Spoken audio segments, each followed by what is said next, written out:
Well, good morning. If we've not had a chance to meet, my name is Kevin. I'm one of the pastors here at Kings Hill. We're continuing in our journey that we're having going through 2 Samuel. And so I invite you to go ahead. If you have a Bible, go ahead and turn there. We're going to be in 2 Samuel, starting in chapter 15 today. We're looking at a story that's really the beginning of a new exile for David. He's going to be fleeing Jerusalem, avoiding a deadly battle with his son Absalom. Right now, he's been king over the entirety of Israel for probably 15 or so years at this point, but the anointed king of Israel is now going to go on the run. He's going to go into exile just like he was when King Saul was king of Israel. And through our text today, I want us to really take a good look at something I think our culture greatly celebrates, and that's ambition. Ambition. I think we understand ambition, right? It's just the desire to achieve something, to work hard, to accomplish goals, to set our minds to something and see it fulfilled. Right? Throughout the entirety of this country, we've really celebrated ambition. Right? This country was established on an ambition to separate ourselves from the past, to create something new for ourselves. That no matter what your life was like before, no matter where you came from, that you can build it up anew, that you can transform your life, you can achieve your dreams. But what if these ambitions are unhealthy? What if they're focused on the wrong things? What if your ambitions actually come at the expense of others? What if your ambitions are really just focused upon yourself instead of living under the submission of the Lord? What kind of effect would that have on your life? If our ambitions turn sinful, what hope do we have before the Lord? That's what I hope that we'll see today as we examine these actions of Absalom, and we're also going to be seeing, of course, the actions of David. We're going to be walking through three things in our text today. First, it's going to be the perils of selfish ambition. We're going to look at the lessons of exile. And third, we're going to see the salvation of the king. So that's where we're headed today. And so to kick us off, we're going to begin 2 Samuel chapter 15. This is beginning in verse 1, if you'll read there with me. It says, "After this, Absalom got himself a chariot and horses and 50 men to run before him. And Absalom used to rise early, and he'd stand beside the way of the gate. And when any man had a dispute to come before the king for judgment, Absalom would call to him and say, 'From what city are you?' And when he said, 'Your servant is of such and such a tribe in Israel,' Absalom would say, 'See, your claims are good and right, but there's no man designated by the king to hear you.' Then Absalom would say, 'Oh, that I were judge in the land. Then every man with a dispute or cause might come to me, and I would give him justice.' And whenever a man came near to pay homage to him, he would put out his hand and take hold of him and kiss him. And thus Absalom did to all of Israel who came to the king for judgment. And so Absalom stole the hearts of the men of Israel. Now, at the end of 4 years, Absalom said to the king, 'Please let me go and pay my vow, which I vowed to the Lord in Hebron. For your servant vowed a vow while I lived in Geshur in Aram, saying, if the Lord will indeed bring me back to Jerusalem, then I will offer worship to the Lord.' The king said to him, 'Go in peace.'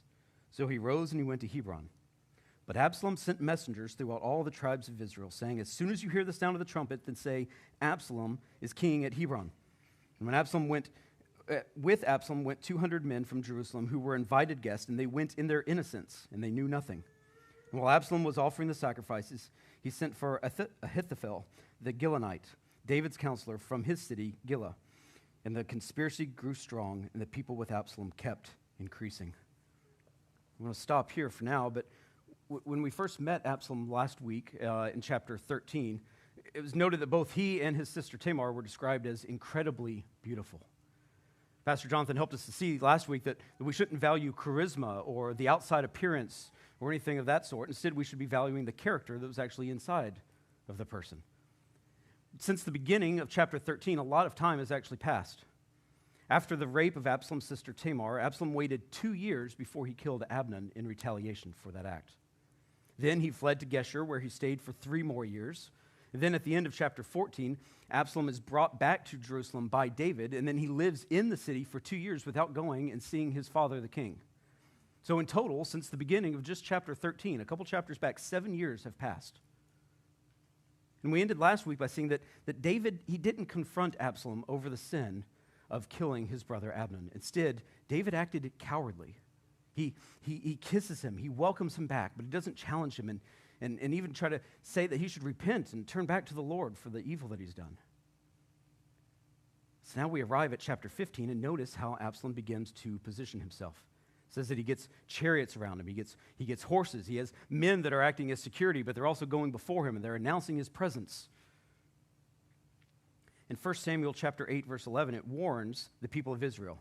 The Lord speaking through Samuel, and he says, if you desire a king, if you want a king, if you want to reject the Lord God as your king, and instead you want an earthly king, know that once they come, they will get these three things: chariots and horses and men that they will surround them with. And here's Absalom living out exactly the prophecy given through Samuel. The city gate would also be a place of meeting and commerce in the world at this time. And so what Absalom is doing as he's gathering there is he's beginning to act as king. He's beginning to act as if he is the king. Now, Absalom is the son of the king, right? So he's a prince. So I'd imagine growing up in David's house and the palace, and you probably have dreams of being king. My kids have been watching a lot of Lion King lately, so I just can't wait to be king. Right? I won't sing it for you. You know the song, right? But like I can imagine like this is how Absalom would feel. Like I hope that there's an opportunity someday that I get to be king. Like I see that looks like a nice job, right? He has kingly ambitions. So we have to ask, well, why are these ambitions not a good thing? Is it bad that he desired to be king? Well, no, but the problem with it is that he is seeking to make much of his name. He wants to make much of the name of Absalom at the expense of his father, who is the rightful king. Absalom is pretending to be someone that he's not. And then it says that for 4 years he deceives the people into following him. Right? No doubt he's using his charm, he's using his good looks, and he stands at the spot of meeting at the gate, and he kind of intercepts every person that's coming to the king. Now, unlike our government where we have a Supreme Court that's ultimately the greatest law of the land, the king is the greatest law of the land. And so if you are still seeking a judgment upon some issue that you may be having, you would come bring it before the king. So Absalom stands there and he goes, oh, the king's not available. Hey, where are you from? Oh, you know that? Your case sounds right. Yeah, you're good. And he begins to compliment. He tells every person that's coming to the king that they are right. He's not ruling with any understanding of justice, ruling with integrity or righteousness. You'd imagine how nice it must be to follow someone that's always going to tell you you're doing a great job. Someone that's never going to challenge you or rule against you. That's the type of person I want to follow, right? You know, you're doing great, champ. Keep it going, and so he kind of gains all this favor amongst the people because he never tells them a hard truth. And by doing so, the key phrase is in verse 6. It says, Absalom stole the hearts of the men of Israel. He stole the hearts. He takes what isn't his. Now, the people were following King David, but one by one, Absalom took them. He took them to his side. And to complete the steal, in verses 7 to 12, he enacts this little plan. He says, okay, I'm going to go to Hebron, which is the spot where David was first crowned king, right? I'm going to go there, and once I'm there, all across the land, we're going to blow the trumpets. So this is the way we would make an announcement. There's no news, there's no X or Twitter or whatever we call it these days. There's no internet to be able to pass the news, right? So we're in each town, blast the trumpet. When you hear the trumpet, proclaim, Absalom is king. And in the confusion, people are going, something must have happened to David. Did you hear? I don't know what happened, but Absalom's king. He's his son. That kind of makes sense, right? So he enacts this plan, and so they go forth and they do it. And so Absalom is reaching out, and he's taking the throne from his father. So Absalom, he's seen pretending to be someone he isn't. He's deceiving Israel and following him, and he's taking what is not his. Absalom's ambitions here run entirely in contradiction to the Lord's will. There's an idea both in David's absence in hearing cases, the fact that he's not present, and also there's a lot of Psalms that are written while David went into exile, and a lot of them kind of hint that there might be in something like medically that David's going through. Maybe there's a reason that he's not seeing the people. He's not as present. He's working through a medical issue of some sort. So maybe you go, okay, Absalom's thinking, well, the people really need to see a king. Like the king's not available, I'll step in. Like, I'm really looking out for the good of the people, for the nation. But yet, David is still the Lord's anointed. Absalom isn't acting for the good of the nation or for the good of God. He's acting to exalt himself. Consider how long that David knew that he was the next anointed king. As a young boy, he had been anointed the next king over Israel, and yet here's Saul reigning as king, not following the Lord's will, doing everything wrong, and David's going, man, God, any time now, like, I'll follow you, right? I'm man after your own heart, right? Like, I can do this, right? And think of all the times in particularly in 1 Samuel, right? All the times that David has opportunity where he could kill Saul, he could take the throne, he could dethrone him and enact God's plan, right? And yet David never does so. He's patient. He waits upon the Lord's timing. Yet Absalom refuses to wait for the Lord. He's reaching out and he's taking what he believes to be his. So we need to consider the effects of this sinful ambition. If the ambition is going against the Lord, this is now sin, right? This is not the way God is drawing it up. So what are the effects of that? And we won't really see the effects of the sin on Absalom in this particular part of the story.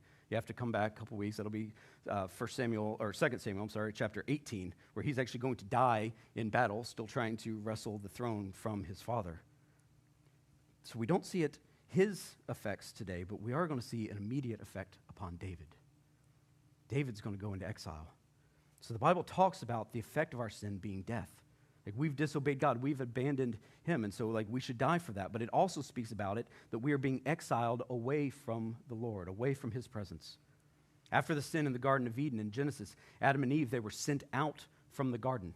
They could no longer be where God was coming and walking amongst them in the cool of the day. Part of the law given in the Old Testament, God's promising to Israel and says, here's the promises I'm going to make to you. He says, and if you disobey my promises, I'm going to send you out from the promised land, and I will send you into exile as punishment for it. Later in Israel's history, as a result of this continued disobedience, we see that God is fulfilling his promises. The people don't follow him, and the Lord does send them into exile. So we need to learn the same lesson for us. Maybe we're growing, or we're living in a culture where we just think right and wrong. I have a punishment that's due it, but there's a relationship that's broken. There's exile that happens before your Creator because of your sin. Separation. In David's exile, it's going to teach us another important reality. Yes, we experience the effects of sin based off our own sins, but we're also experiencing the effects of other people's sin as well. David's facing exile because of Absalom's selfish ambition. Absalom is acting selfishly, and now David is going to be the one that's going to go on the run. But in case you're just okay, that seems awful harsh, we do need to recognize David has acted in the same way. I thought of it earlier. I don't see a lot of parents in here, I don't think, at the moment. But it's interesting when you start to raise kids, when you start to see their sin. And sometimes they'll do something, and you look at them and you go, where did you, you learned that from me. And so you see it, and all of a sudden you're like, wait, I make that face, don't I? Oh, that sounds like me. You feel like you've dealt with your sin and that you've done it, but all of a sudden you see them acting it out, and you're just oh, that's ugly. Absalom, I think, has grown up looking at David, and he has been following his example as well. The playbook that he ran is no different than the playbook that David has run. Let's go back and just think about David's actions with Bathsheba. Absalom, he's pretending to be king when he's not. David, in this case, pretends to be Bathsheba's husband.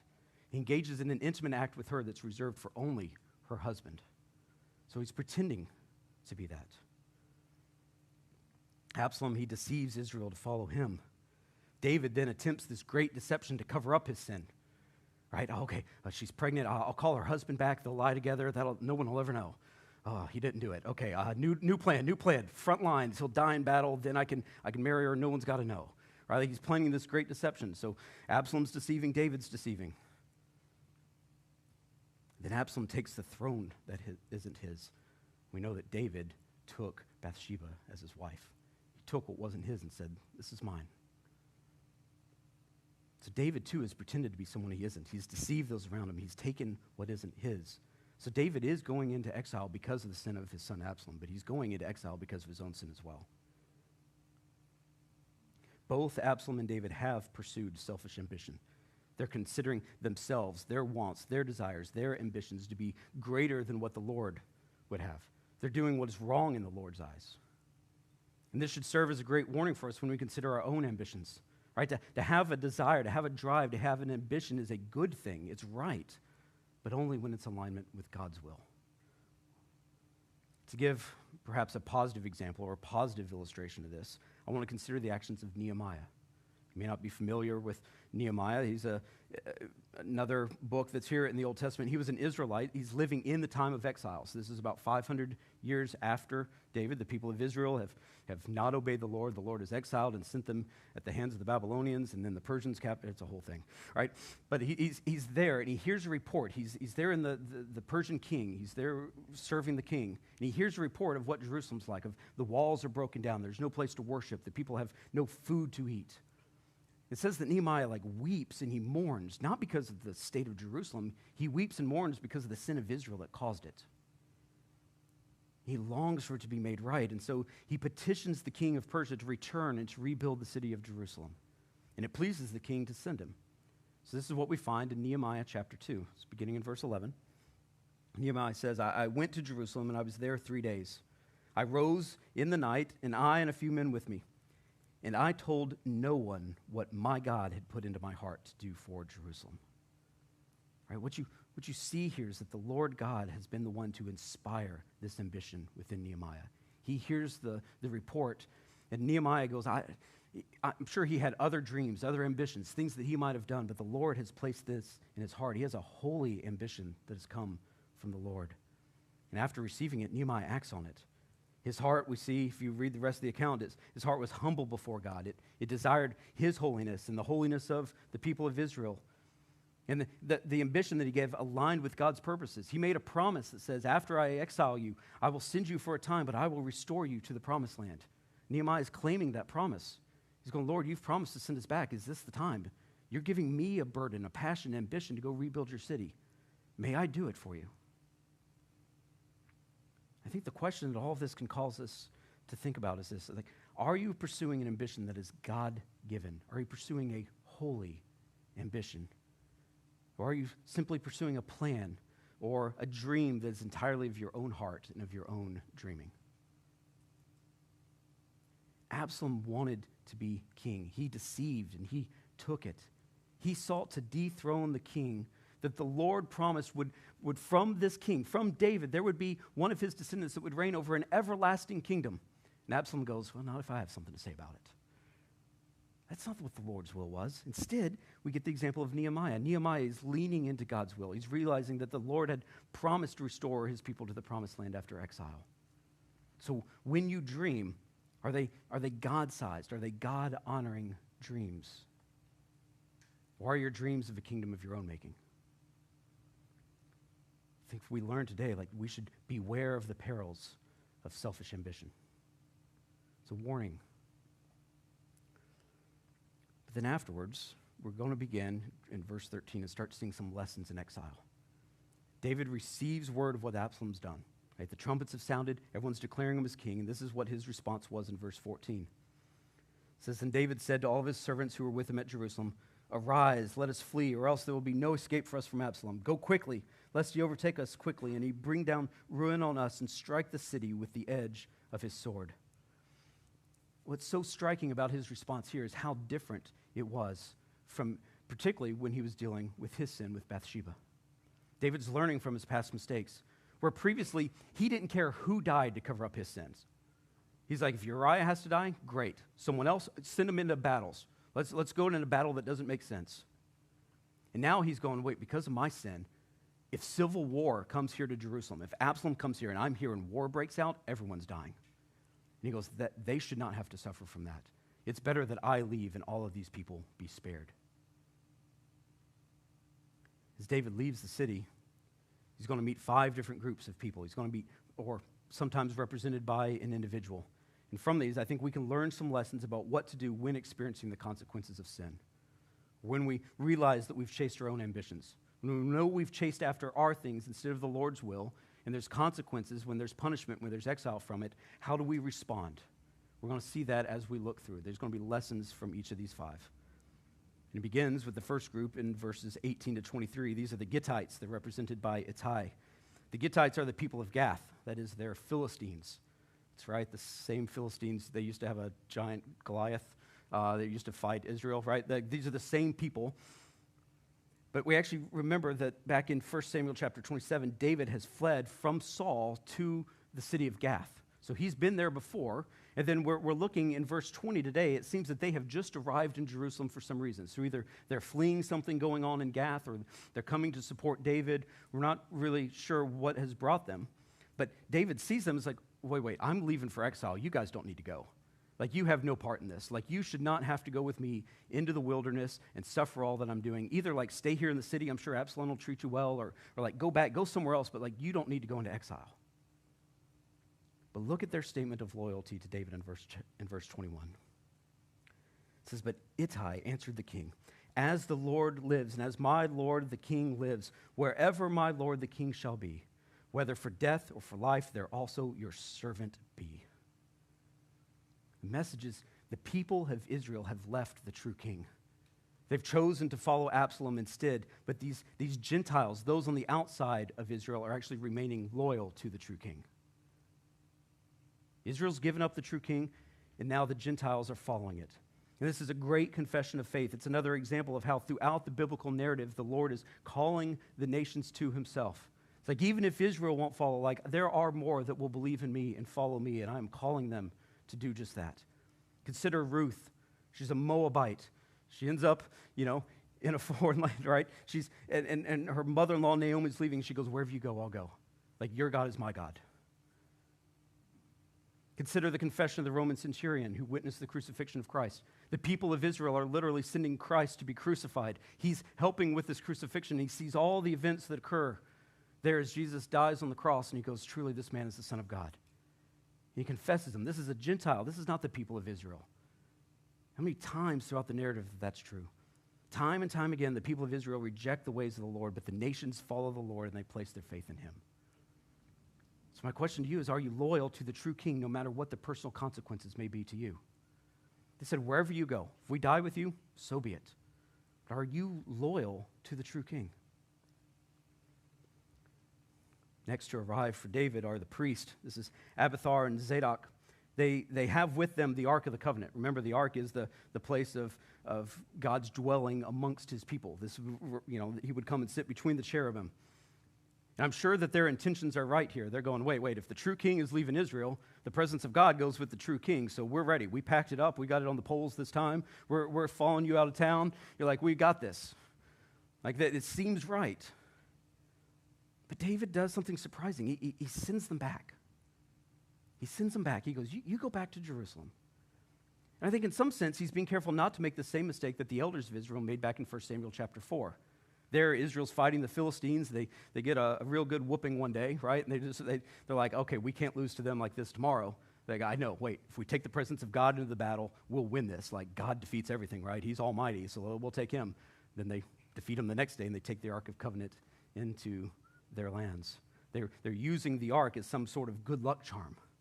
If I just have the presence of it, and David's like, no, I don't need a good luck charm. If God is, and I think part of the reason that he doesn't think that he needs it is he's starting to see that part of this rebellion led by Absalom is at least in part due to his own sin. The promise made through the prophet Nathan in chapter 12, verse 10 was this. It said, "Now therefore the sword shall never depart from your house, because you've despised me. You've taken the wife of Uriah the Hittite to be your wife." So what David begins to say in verses 25 and 26 is that if he finds favor with the Lord, then God will return him to Jerusalem where he could be in the presence of the Lord again. But if he doesn't choose to return him, then I trust the Lord that there's some reason he didn't want me to be in his presence anymore.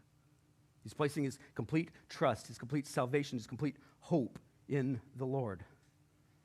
I think in the process, he's also teaching us how to take ownership of our sin.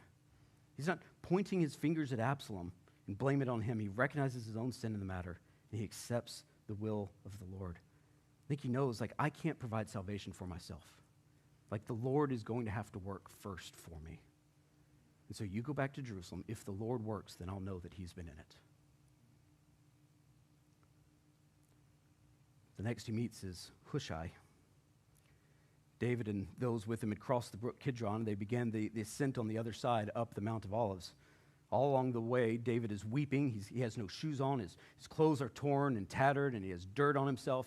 He's having a posture, much like we had a posture of prayer today. He's having a posture of grief, solemnness, and recognizing that this is not right. And along the way, he hears that Ahithophel, one of his closest advisors, has betrayed him, and he's gone to be with Absalom. What's interesting is that Ahithophel is actually Bathsheba's grandfather. So maybe there's some residual, like, I don't know if I'm ready to quite forgive you, David, for what you've done to my granddaughter. And so he jumps ships and he heads over to Absalom. And David's prayers that the Lord would cause Ahithophel's wisdom to be foolish for Absalom. That no matter what he says, that it would just come to be foolish. Then, in the very next verse, Hushai arrives.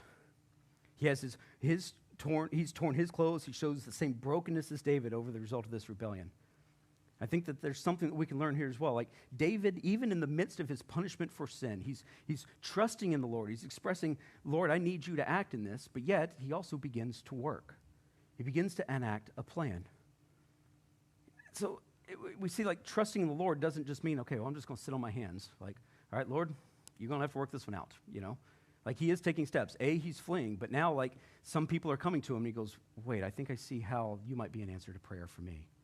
And he begins to work. He uses the wisdom that God's given him.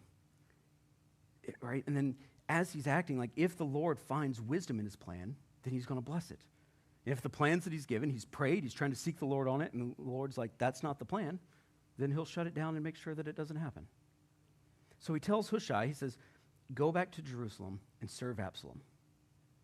Report anything you learn to the priests Zadok and Abiathar. Right? He sent them back, and he actually said, hey, you guys would be really good messengers. You're there in the temple. If you hear anything, send some people out. Let me know what's going on. So now he tells Hushai, hey, go back. Anything you learn, tell the priest. The priest will let me know. So the prayer was that the advice of Ahithophel would be foolish, and the answer to that prayer was Hushai. He prays, would you make all of his advice be foolish? And then the moment after that, God has now provided the way to answer that prayer. We'll see in the coming weeks that as Absalom is considering plans of how to attack David, Hushai actually is able to convince Absalom and his advisors that his plan is the best. Spoiler alert, it's best for David, right? So like it is the best, it's just not the best for Absalom, but he convinces them that it would be. And in the meantime, all of the advisors turn from Ahithophel, and they go, his advice was seen as foolish. So the faithfulness of Hushai will make the wisdom of Ahithophel to be foolish. And so this is a great reminder that God is sovereign. By his word, anything may come to pass. At a moment, all it takes is a word, and whatever he says would have been true. But yet, in the midst of our brokenness, in the midst of our sinfulness, God still chooses to use his people to see his will fulfilled. He's doing so through Hushai. Trust in the Lord, then act in accordance to his purpose and see if the Lord would bless your faithfulness to him. Don't sit on your hands. Trust and work. Next, David's to meet Ziba. Remember that he has been a servant of Saul in the past. And back in chapter 9, David gives everything of Saul's household to Saul's grandson, Jonathan's son, Mephibosheth. And he places Ziba in charge of it. Ziba comes to David now with a couple of donkeys. And on these donkeys, it's loaded up with bread, raisins, fruit, wine. I guess this is your car mix, as you're going on the road. Like these are the things. There's some sustenance, right, that's going to be coming. So David's fleeing Jerusalem, and provision has been made for him. He didn't have time to pack all these things, but now provision is coming. It's a great reminder that even when we're experiencing, the consequences of sin, even while we're experiencing exile, things are not as bad as they should be. Every blessing, every good thing that we receive is still a result of God's grace in our life. The rain on the earth, there was a lot of it yesterday. We played softball in it, lots of fun, but lots of rain. But that's the Lord's provision for us, right? The food to eat, the shelter to stay in, the witness, the teaching, the fellowship of the church. These are God's grace upon our lives. This is our provision. We don't deserve it, but yet he blesses us and he gives it to us. Even if you're like, I don't follow Christ. The fact that you have any of these things is God's grace acting upon your life. There's another lesson here for us as well. David asked, where's Mephibosheth? You remember, Mephibosheth was lame. He could not walk. So Ziba is placed in charge to help him. And so now Ziba's standing before David. He's got all these supplies. And so he goes, where's Mephibosheth? And Ziba responds that Mephibosheth sees this rebellion as the kingdom of his grandfather being passed back to him. David, you're not the rightful heir. It's coming back. So he stayed in Jerusalem because he sees this is good for him. Then as a response, in chapter 16, verse 4, David gives all of the possessions of Mephibosheth to Ziba. He says, well, fine. If he doesn't want to see me as king anymore, then none of these things are his.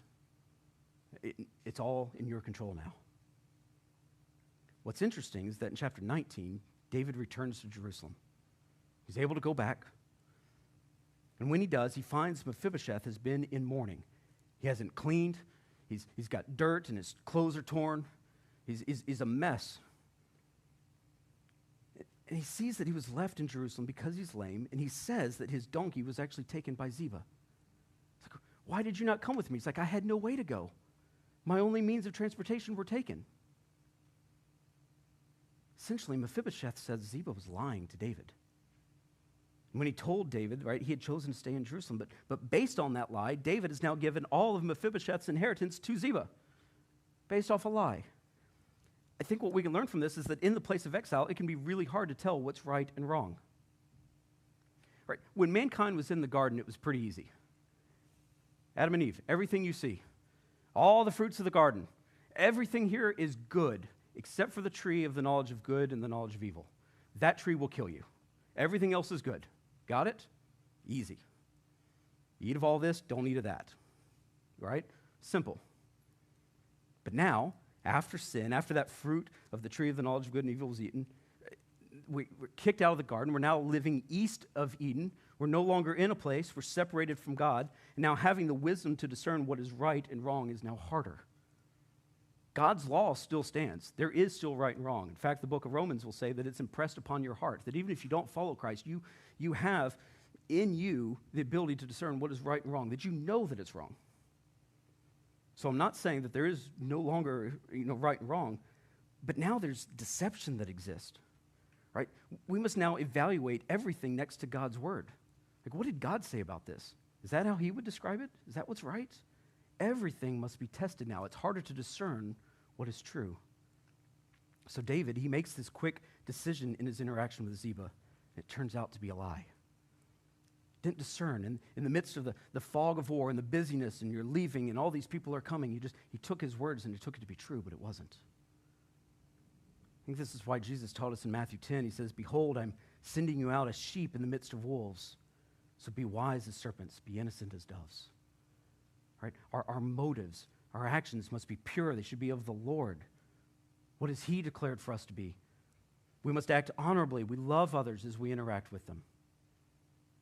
But at the same time, we must be wise to discern the attacks. We must understand the evil that still lurks around us. Understanding that not everything presented is true. Last person that David meets along this journey is Shimei, and we're going to see him in 2 Samuel chapter 16. I'll start reading there. This is chapter 16, verse 5. It says, when David came to Bahurim, there came out of a man of the family of the house of Saul, whose name was Shimei, the son of Gera. And he came and he cursed continually. And he threw stones at David, and all the servants of the king David, and all the people and all the mighty men were on his right hand and on his left. And Shimei said as he cursed, get out, you man of blood, you worthless man. The Lord has avenged on you all the blood of the house of Saul, in whose place you have reigned, and the Lord has given the kingdom into the hand of your son Absalom. See, your evil is on you. You are a man of blood. Abishai, the son of Zeruiah, he said to the king, why should this dead dog curse my lord the king? Let me go over and take off his head. That's a pretty good friend, right? Like you're getting cursed. It's like, let me get him. I'm going to get him, anyways. But the king said, what have I to do with you, you sons of Zeruiah? If he is cursing because the Lord has said to him, curse David, who then shall say, why have you done so? And David said to Abishai and to all of his servants, behold, my own son seeks my life. How much more now may this Benjamite? Leave him alone. Let him curse, for the Lord has told, or it may be that the Lord has told him to. What's interesting here is that Shimei, he's laying in to David, claiming that he's got the blood of Saul in his hands. He's reigning. He shouldn't be king. He's not a descendant of Saul. But if you've gone through every interaction between David and Saul, read all of 1 Samuel, you see that never once did David lift his finger to hurt Saul. It's almost the furthest thing from the truth. The Lord gave the kingdom into his hands. But David is guilty of the death of Uriah. So there is still blood on his hand. There is some truth to what he is saying. And David receives these words, though, and he recognizes that being cursed is a part of the exile that he's going to have. Being cursed is part of it. In verse 10, he says that it's very possible the Lord has sent Shimei to give this curse to him. If that's the case, then he's going to trust in the Lord. What we learn here is that the curse is actually the appropriate response to our sin. Right? In Genesis 3, because of their sin, God gives a curse to both Adam and Eve. He tells Adam, he goes, okay, the land that you're supposed to work and to keep and to subdue, it's now going to grow thorns and thistles, and it's going to fight back, and it's going to hurt, and it's going to be a lot harder than it used to be. He tells Eve, he says the act of childbirth is now going to be painful. There's a curse because of what has happened. The result of sin is also curse. Galatians chapter 3, it speaks to the law being a curse for us, that we are each cursed because of our sin. Psalm 3 has an inscription on it that it was written by David while he was in the midst of fleeing Absalom. If you've ever wondered what was in the heart of David during this time, then this is a pretty good illustration. Psalm 4 is often also accredited to the same time as well. You can begin to see the cumulative effect of all these voices upon David as he's leaving. Verse 1 of Psalm chapter 3 says, "O Lord, how many are my foes? Many are rising against me. Many are saying of my soul, there is no salvation for him in God." We looked at this psalm last year for our Summer in the Psalms. It's like David's hearing the voice of Shimei saying, you are not truly forgiven. If you're forgiven, then this would not be happening. You're not a forgiven man. You're a man of blood. Don't claim to be a follower of God. He's turned his back on you. I think that David here is recognizing that he's experiencing a curse from God for his sins, and he knows that it's right. He knows that he deserves it. Curse is the right response to us when we sin against the Lord. That leads us to the final point. This is the salvation of the king. Look at David's response back in chapter 16, verse 12. 2 Samuel chapter 16, verse 12, David says this. He says, "It may be that the Lord will look on the wrong done to me, and that the Lord will repay me with good for his cursing today." It's a really weird statement.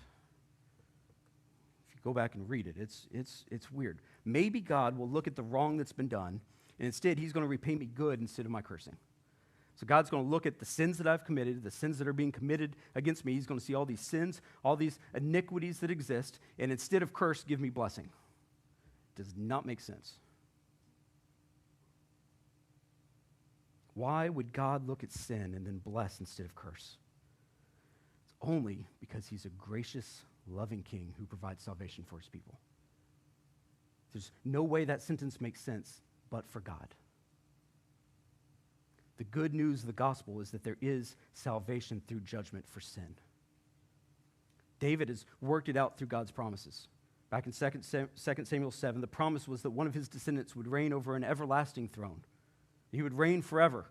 But yet in chapter 12, then the prophet Nathan warns that the sword will never depart from his house. That is, things will not remain the same.